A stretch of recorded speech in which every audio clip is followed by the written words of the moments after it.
Hello, welcome to Wealth Wisdom Reads, one powerful money idea for your financial freedom. We begin with a simple moment. A person sitting at their desk late at night, surrounded by bills, tired, dissatisfied, wondering how life became a hamster wheel. Get up, go to work, come back exhausted, spend money to feel a little better, repeat. That is exactly the pain Vicki Robin talks about in this book. Your Money or Your Life is not just a finance book. It is a deep philosophical guide that asks the most brutal question. Are you trading your life energy for money and still feeling empty? Vicki Robin, along with her co-author Joe Dominguez, wrote this book after living a life that went completely opposite to what society teaches. Joe retired at 31 years old with a small salary because he learned how to manage money and live intentionally. Vicki followed the same approach and reached a level of peace, purpose, and freedom that most people dream about but never reach. The book became a cult classic in America in the 1990s and resurged 20 years later because it speaks to a deep human issue. We are not living our lives. We are just making a living. The book became popular because it wasn't about getting rich fast. It was about gaining control of your time, your life. It teaches a concept called life energy. Your salary is not just money, it is the hours of your life. If you earn 500 rupees per hour but you hate your job, is it worth it? Every rupee you spend is actually minutes of your life that you had to sacrifice. When you look at money that way, everything changes. Suddenly you realize that buying a new gadget isn't just 20,000 rupees, it is maybe 40 hours of your life energy. Was it worth it? This thinking hits deep like a punch of truth. Readers across the world said this book woke them up from a sleep they never knew they were in. The book takes you on a journey starting with a simple practice. Calculate your real hourly wage. Not just salary divided by hours. Subtract the cost of commuting, clothes for work, stress, eating outside, time spent recovering from work. Suddenly, your Rs 30,000 salary per month becomes much less. Maybe you realize you're actually earning Rs 200 per hour after all expenses. Now when you buy something for Rs 600, you know you just spent 3 hours of your life. Was that object worth 3 hours of your life? Many readers cried when they did this calculation because for the first time they saw the truth. We are exchanging our precious life for things that don't even make us permanently happy.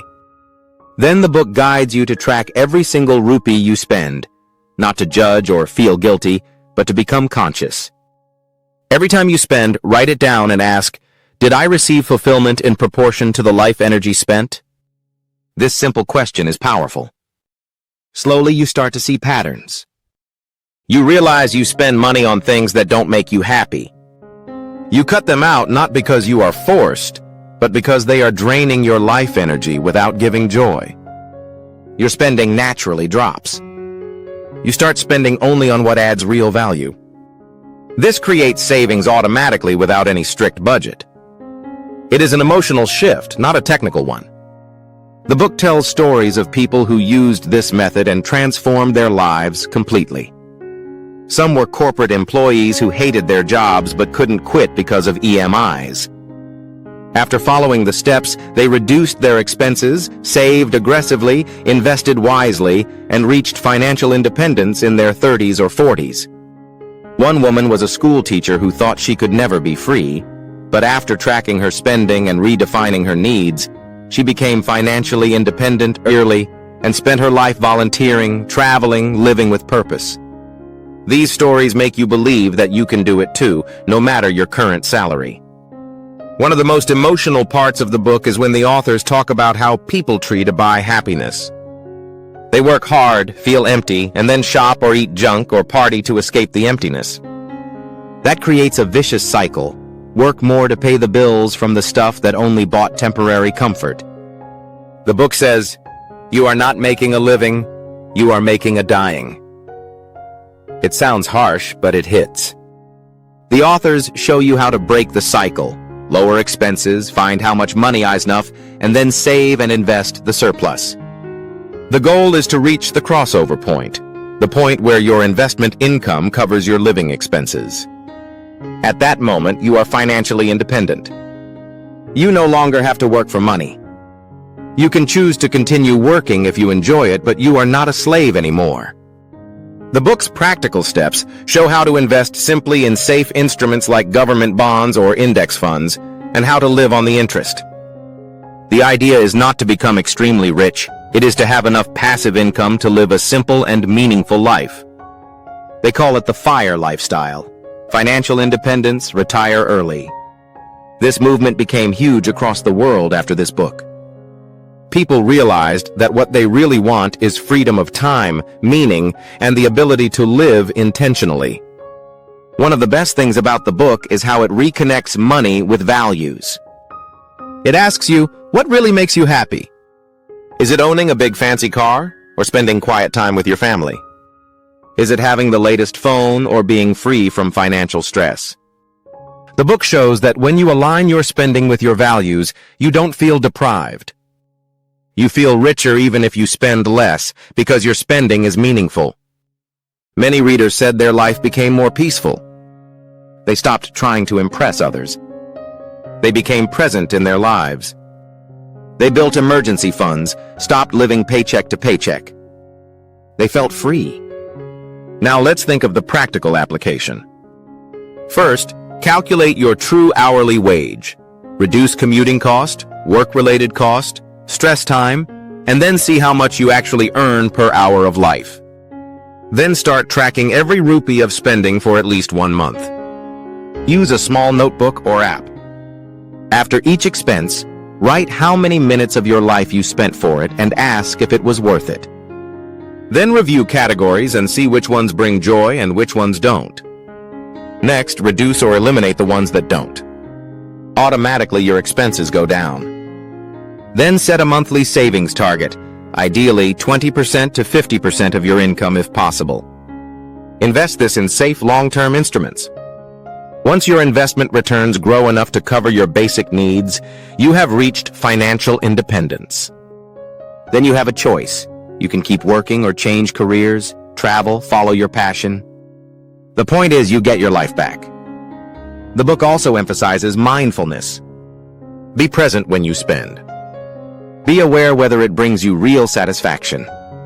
Stop unconscious spending, the biggest enemy of freedom. Many times we buy things not because we need them, but because we are bored, stressed, influenced by advertising. This book frees you from that mental control. It teaches you to be conscious, awake about money. Another big lesson in the book is the idea of enough. Most of us never feel we have enough. Bigger house, bigger car, more clothes, this endless desire keeps us trapped. The book asks, what if you defined what is enough for you and felt grateful? Then you stop chasing and start living. You can still grow, but from a place of freedom, not desperation. Now, what is the best part about your money or your life? It is that the book is not just about financial freedom, it is about spiritual and emotional freedom. It connects money with life purpose. It teaches that money should serve you, not enslave you. That you can live a simple, rich life with intentional spending and saving. It gives a real path and practical steps, not just philosophy. It gives hope and control back to the reader. In conclusion, Your Money or Your Life by Vicki Robin is a life-changing journey. It starts by making you confront the painful truth that most of us give our life energy to jobs we don't love, and then use the money to buy things we don't need. But then it hands you a roadmap to break free. Track your expenses, calculate your life energy, align spending with values, reduce waste, save the difference, invest that money, and eventually reach a point where your passive income gives you freedom. The book became a worldwide movement because it showed that financial independence is not only for the rich. It is for anyone who is willing to become conscious and disciplined. The stories and emotional tone make it feel like a friend talking to you and shaking you awake. It teaches that life is short and precious. You have to choose your money or your life. The wise path is to transform your relationship with money so that you can finally live, not just exist. At the end, the reader is left with deep inspiration and clear steps to design a simple, free, meaningful life. That is the true wealth this book promises. Keep growing smarter with Wealth Wisdom Reads. Subscribe now. See you in the next summary.